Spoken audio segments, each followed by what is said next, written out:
So we've talked a lot about kind of KakaoTalk and Line today. So just a few kind of stats about how big they are and how they're growing. Like KakaoTalk, about 100 million users it announced in July, so it's significantly larger than that now, I'm sure. From the last half of 2012 through the first half of 2013, the company reported a 194% increase in their games kind of sales through pushing through their channel. So they, the figure's been released in July, so they're pushing more than $30 million a month, which obviously split between them and Apple and Google and development. So that's where KakaoTalk is in their career, obviously. Line, which is taking more of a global strategy, although obviously in Japan, that's 150 million users worldwide as of Q1 this year. And although about 80% of the kind of 58 to 59 million they made in Q1 come from Japan, that figure is going up kind of massively, and it is spreading around the world steadily.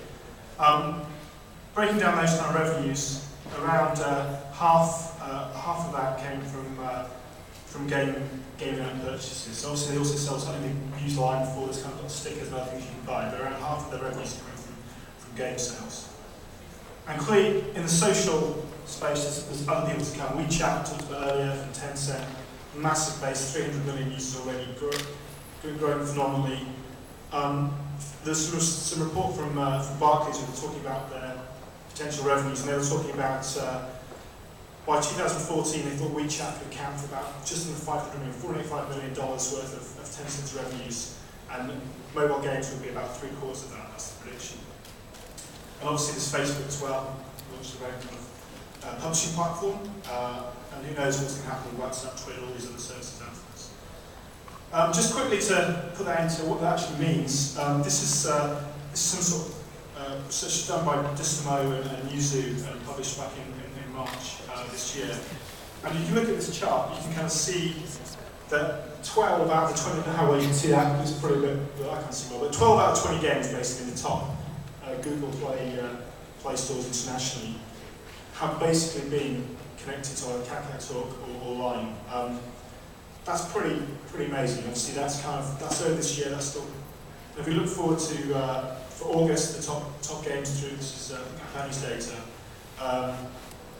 Around it's 7, maybe it's 6 of those. Sorry, come from either Line or KakaoTalk, and this is before kind of WeChat's come in. So these networks are definitely having an effect. They're definitely driving kind of sales, definitely driving installs. Of course, that's not all the. That's just one part of the kind of user acquisition mix. So I've also thrown some figures here, which we can look about later. This is where Chartboost put across their network the kind of costs at the moment of driving, of buying users through CPI through their system. It's around. It's over $2 in the largest markets for iPad at the moment, and Android has slipped down to about $1.03 on average. However, obviously that's average, it's not useful. We've got these little cool heat maps here which show the variation. So right now, if you wanted to buy some installs on Chartboost, according to their site, it's $1.22 Android in US, 51 cents in China, iOS is $2.83 in China. So that's giving me some kind of numbers I'm sure we'll have more to come back into. And last but by no means least, I have some really interesting things, which again I don't have, not very well focused there, so you probably can't see it, but I will stick a slide deck from Fiksu. Got some amazing reports they do, which kind of cover all the different historical trends in the market. So you can see there's this 20 months, Glenn? 20-month view. That's pretty, in the mobile games business, that's pretty much like forever. That is 20 months of you can see the kind of the price fluctuations and kind of various things according to that. So you can see where prices have gone.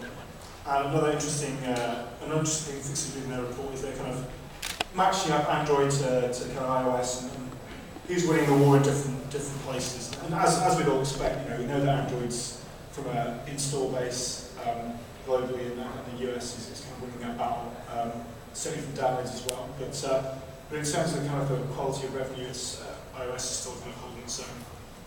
If you want more of this data, this is your man here, Glenn, who's got loads of it. I'm sure he'll share that with you later. So that's just a few things to kind of set the tone. So a bit of info porn there, so when you're outside. So I want to get into now the main course. So I think we've got a real kind of mouth-watering panel here, which has both poachers and gatekeepers, I guess. We've got developers and people and networks here. So to kick things off, I'd like you each to briefly kind of introduce yourself and let me know from your perspective where you see the initially where you see these kind of social networks and their impact on the user acquisition space. Whether it's whether it's kind of going to be big, small, or otherwise, either now or in the next 12 months. So do you want to kick off, Glenn? Sure. Can everybody hear me okay? Karaoke will be later. My name is Glenn Kiladis. I'm the VP and GM of Free My Apps, which is a Fiksu company. We're an app discovery ad network. We generally run across iOS and Android, can generally produce about 100,000 installs for launch in the first 24 or 48 hours of launch. Overall, prior to Fiksu and Free My Apps, I was actually leading consumer acquisition for a social app called Haywire, which was an international texting, Facebook chat, and Twitter app. So I've sat on both sides of the fence, and at Free My Apps today, we build our own unique audience. We don't arbitrage traffic, so I am buying new users every day using mobile marketing and using the Fiksu platform. So I'm in the consumer acquisition game as it is. We also have acquired a large user base via social. So Free My Apps has 440,000 fans on Facebook, 360,000 fans on Twitter, followers on Twitter, and about 30,000 YouTube subscribers. So anybody that ever works with us, not only do we promote their app by Free My Apps, but we also promote it via Facebook, Twitter, and YouTube. And we have a very active, engaged community. Many of you are involved with social within your apps. We do the same. So about 37% of all new users for Free My Apps actually comes through social referrals. And that's through Facebook and Twitter primarily, but we also enable people to share via SMS and email, because it's very pervasive on the devices. Thanks. Hi, I'm DeMiroz from PlayFirst. We're a mobile game developer. We've been mostly on iOS. And this year in May, we switched to Google Play. And about 12 games on Google Play and about 30 plus on iOS. Really to focus on sort of the casual arcade sim strategy games. About 15 million MAUs stored on Google Play now. Really focus on building user acquisition through brand building, our natural sort of audience, leveraging that. And we also invested in building our own platform. So, but we work with Fiksu and InMobi and other guys. For us, social networks are really important, starting with Facebook. Facebook has been a real primary UA channel for us. In addition, we're talking to Tango and others in terms of US players that have global presence, as well as APAC, like Akhavan, WeChat, and so forth. It's an obvious longer discussion, but for us, it'll be an ongoing core component of our UA strategy. So yeah, you're definitely seeing it already influence your strategy. You've got a mix of everything is what I'm hearing, but these social networks are important part. Yeah, I think there's a broader UA discussion. We have a portfolio approach. We work with a number of partners. Again, Fiksu, NativeX, Tapjoy, Chartboost, and Flurry, and Sponsor Pay. So depending upon the type of the game, type of the genre, type of the audience you're going, you have to really have a dynamic mix. We change our allocation daily. It's really a sort of 24/7, again, live ops for the UA model, but Facebook plays a key role in that. Hi, I'm Akhavan. I'm the president of publishing at Blue Mobile. Oversee the company's business operations, which includes things like user acquisition and marketing. If you're not familiar with us, we create games like Deer Hunter and Frontline Commando and Stardom Hollywood. And social's become a very large part of our UA strategy, particularly Facebook. I expect that to definitely continue to grow as Twitter really nails down their mobile app install product, and other folks like YouTube as well. I'm Mike Cohen from InMobi. I'm the VP and GM of our performance business. For those of you who are not familiar with InMobi, we're the world's largest independent mobile ad network. So if you think about the world's top developers, gaming, messaging, utilities, globally, here, Asia, Europe, most of those are our customers, and for most of them, we have the honor of being their largest partner. So we're driving the majority of their users. Social is not a part of our mix per se. I mean, most of our customers work with Facebook or with other social platforms as well. But we see Facebook and the social world as having kind of solidified the position of mobile advertising. So we see it as having kind of grown the pie. We don't see advertisers reducing spend with us. In fact, I mean, as everyone here sees, it continues to grow. So we see it as kind of good for the ecosystem as a whole. And for us, the conversation, I guess we'll get into this a little bit later, the conversation has really shifted into pure users to the lifetime value of users. And that's where we've seen the real shift in some of the work we've been doing, getting LTV passbacks from our developers so that we optimize to find the right quality of users, not just the volume of users. Hello. Hi, everyone. My name is Perry Tan. I'm the CEO and co-founder of Storm8. So for those of you who do not know Storm8 yet, so it's the biggest private social gaming network on iOS and Android. We build a network through building games and distributing games to our users. We have built over 40 titles on iOS and Android, and those games are downloaded more than 600 million times accumulated. And every day we have over 10 million daily active users logged into our games and playing our games. And we are a totally self-fund bootstrap company, so maybe that's why most of you have not heard of us, because we have never raised any outside funding. We are a little shop in little development shop in the Redwood Shores with over 200 employees. And we've been profitable in the last 18 quarters, and that's why we can afford to build a company without raising funding. So in your point about social network and how is that going to affect user acquisition in the mobile space, I actually used to work at Facebook before founding this company. So my answer is kind of biased by virtue of that. But I think adding more sources to the space is definitely good for developers and everyone in the ecosystem. Part of the thinking that Storm8 has is we have a kind of well-balanced and blended portfolio of games so that we can buy. The same thing goes with like buying ads. Is you should talk to many sources and try to buy as wide as possible. So having more social network is definitely a great thing for the whole ecosystem.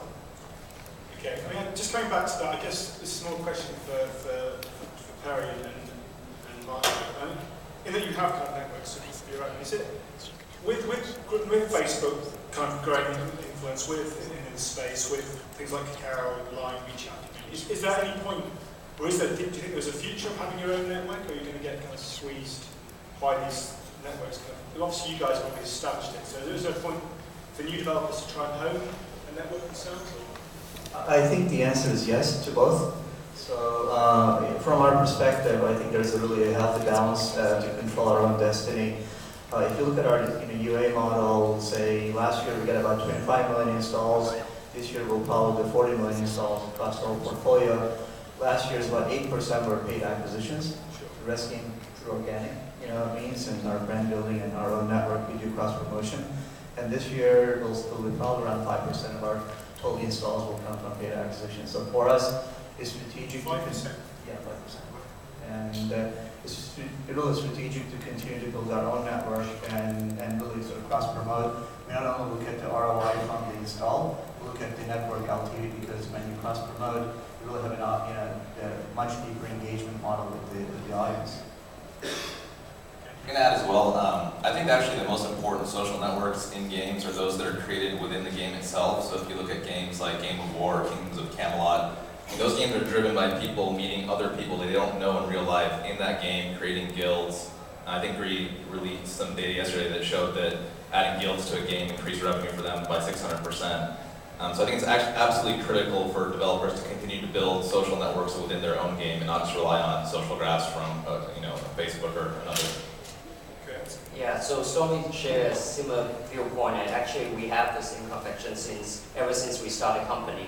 We started a company thinking that we're building a social gaming network on mobile, and we reach them through the games, right? And in the last 4.5 years, we've built up a network of over 200 million devices who have touched our network and in our network.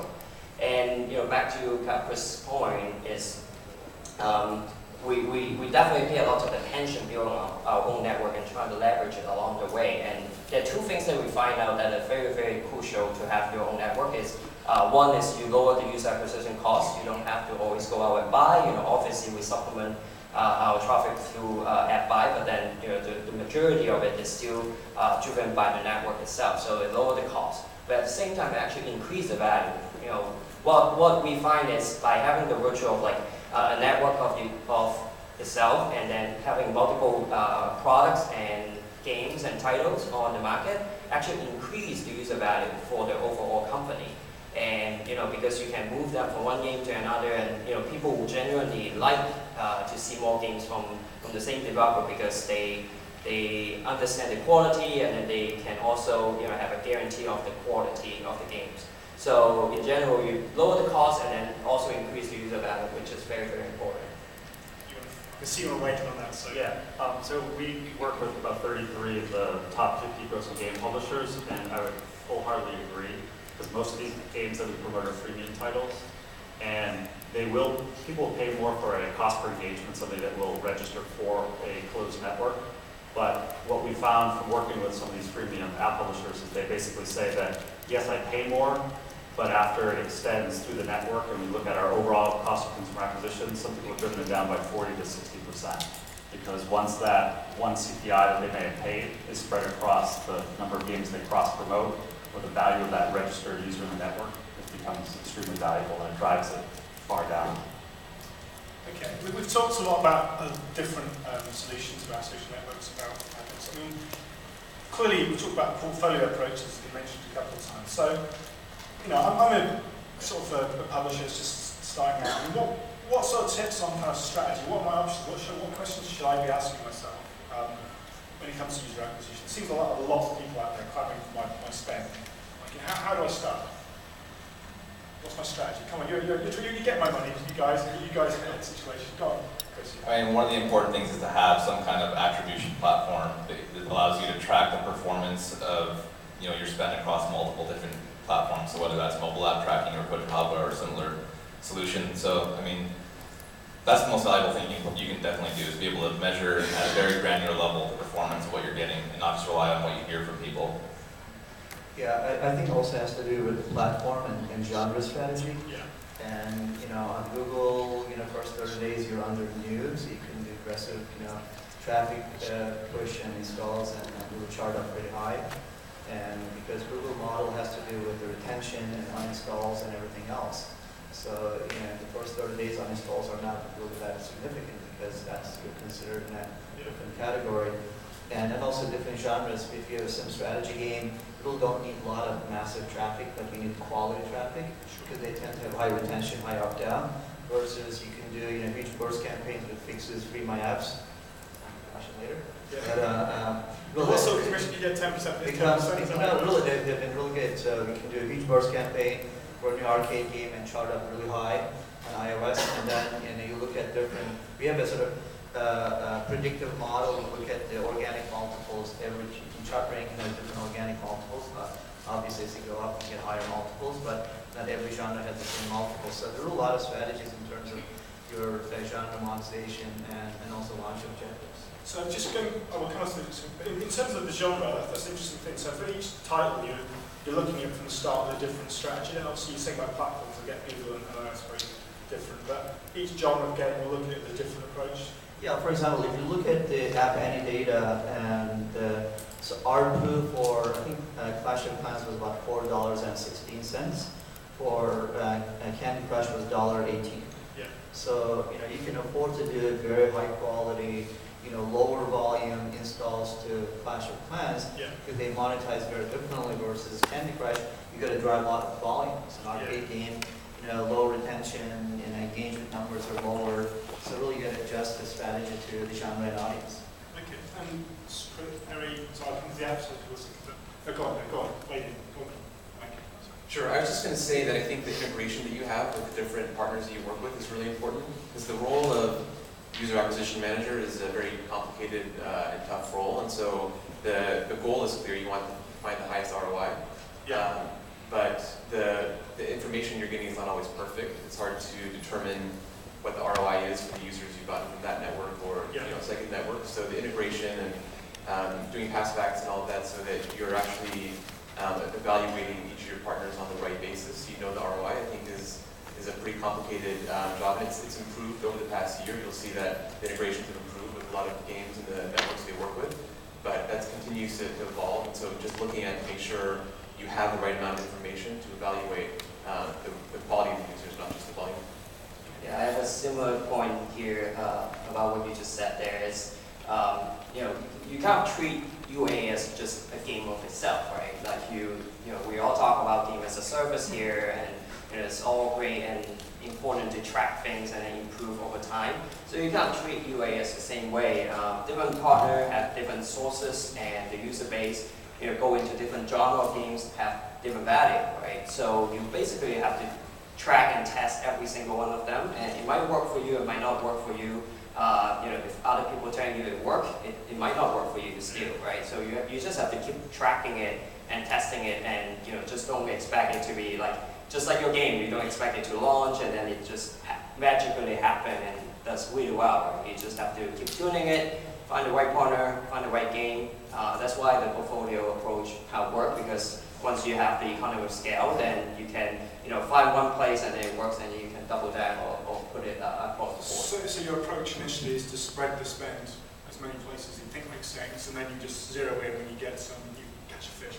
Yeah, you basically do a really quick test. You try to normalize the test so that you put all the sources through the same test, and then you can gauge them whether it's kind of an A/B testing type of thing. So you can gauge whether they work or not. And then once you identify the good ones and the right ones to work with, then you go double down and go really full blown with that and then just make sure it get turned on for all your titles, and then find the best of the best, and just keep tuning it that way. Can I just one last question? Chris, another factor on just the social graph and also UA is that genre, we talked about genre. Another factor is real co-ops.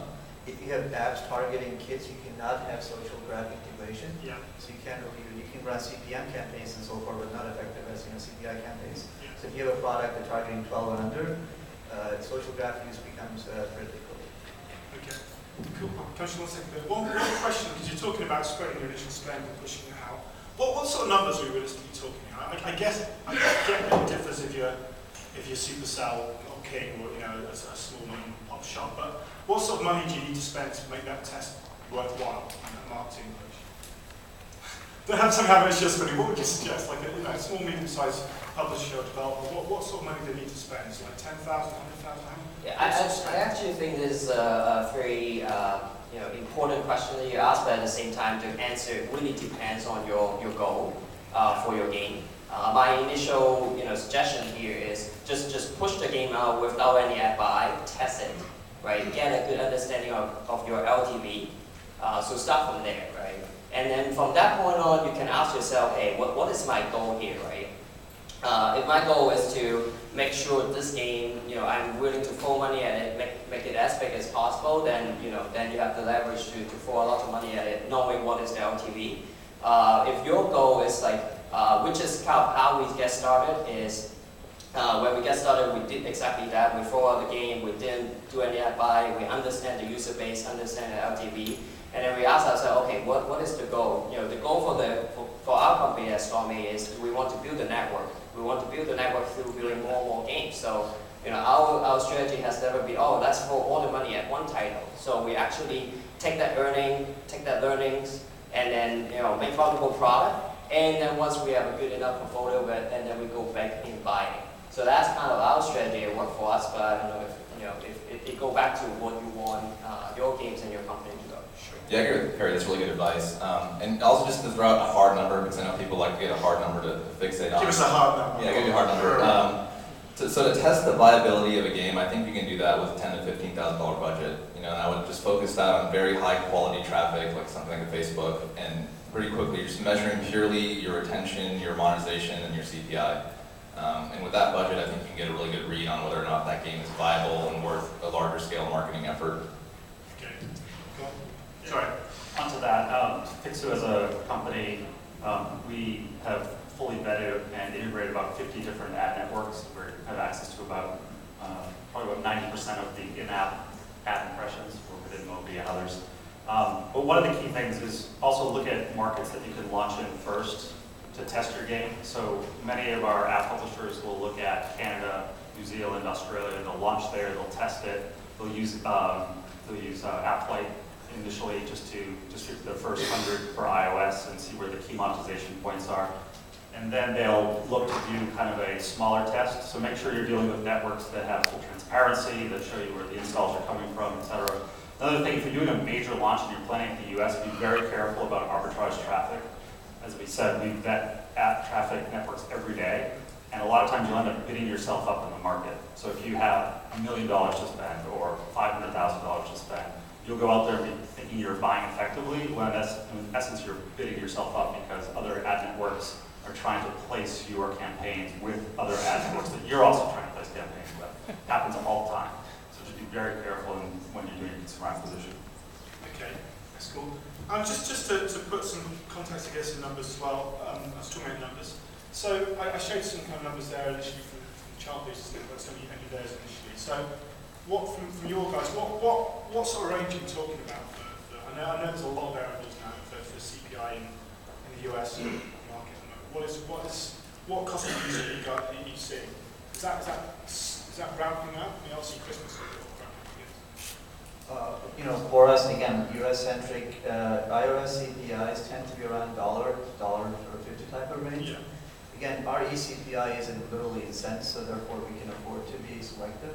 Yeah. And on the Google front has been around, I would say, 40 cents and up. Okay. Anything to add to that? Is that fair? Yeah, that's directionally accurate. I mean, we're seeing anything as low as 50-cent CPI for really high-quality traffic. The game is, very appealing to a broad audience, and that can go all the way up to $5 for something like a card battle game, which is a very niche audience. Yeah. And just be very careful when you're buying CPI because you'll pay different CPIs for incent versus non-incent. So you definitely want to have a blended approach, in my opinion, but just be very careful on what you're buying. Some people will try and sell you on CPI and say, oh, we can do a $2 CPI. Well, the next question would be, how much of that is incent? How much of it is non-incent? Sure. Where are you placing your ads? So there's a lot that goes into this. And I think Perry said it correctly, it is a game, but it's a game you can master with good data, good tracking partners, things of that nature. And also source attribution that you talked about. Yeah, and also just looking at the value of the users as well too. So I think one of the slippery slopes about paying on CPI is that you're incentivizing your partner to basically find the lowest quality users when you do that, versus if you pay on CPC or some other metric, or on CPA or CPC, then you're trying to find higher quality users. So if you set like a target of $1 CPI, for example, then if there's incentivized in that mix, you could have a higher portion of that and the lower of high quality users. So it just depends. Looking at a CPI number isn't really a holistic view. You have to look at all the data combined. Sure. I mean, you mentioned about incentivized sort of downloads now. Is that, obviously that's a tough time with certain big companies and really struggling to let people off all the time.